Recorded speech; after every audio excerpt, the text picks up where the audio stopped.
Hi, my name is Amy Baraka, and I'm joined with Lindsay Collins, and we're here to talk about Mason, our project, which Mason stands for Multi-Agent Simulation, and this is our project part 5. Now, in this project, we have reviewed three of the Mason fundamental examples that includes flockers, students, and ants foraging. So first, let's briefly talk about this flockers and student simulation. Flockers basically is simulating the flight of birds. So as you can see, the birds sense where the other birds are and they group accordingly. And they also avoid obstacles such as dead birds or trees or whatever in the simulation. We also have the student simulation where the students have different forces. Some are getting them to randomly move around and play in the schoolyard, but also there's a force to keep them near the school so they don't go out too far. And we've also there's different enhancements to that where the students group and they find their friends and they kind of form cliques. Now, with how we want to develop our model, we're going to use ants foraging as our base. To talk a little bit about ant foraging, as you can see on your right, the ants are searching from the nest and they're spreading out and they're searching food. Now, they use this with two types of pheromones. The one would be from the nest and the other one would be from to the food. As you can see now, they start forming that shortest path using the pheromones.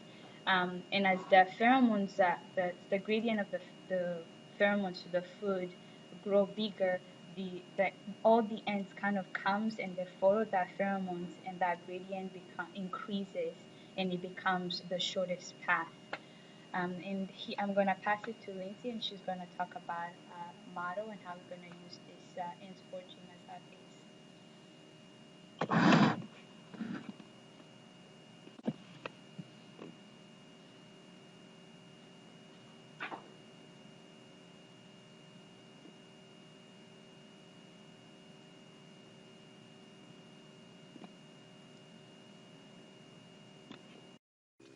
So for our project, we're going to be focusing on mining operations, and we feel as though the ant foraging simulation is a good foundation for this.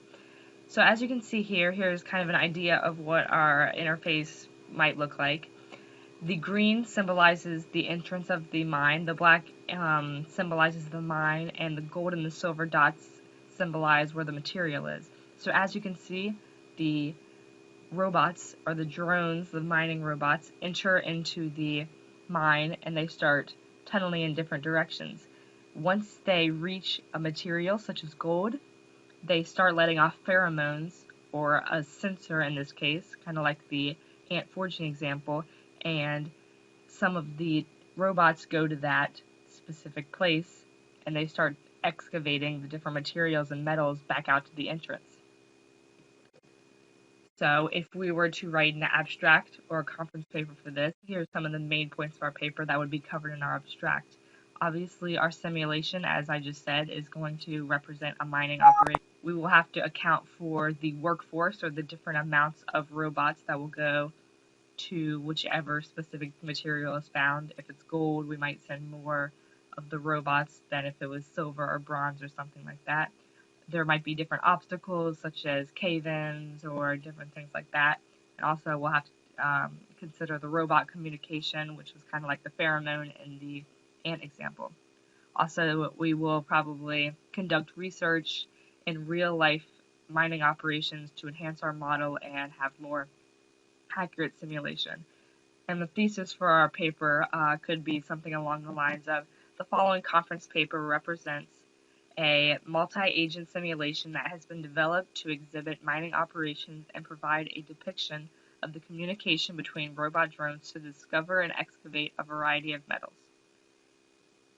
So this is an idea for our project, and we hope to build off this and begin to produce our simulation and do more research in the coming weeks.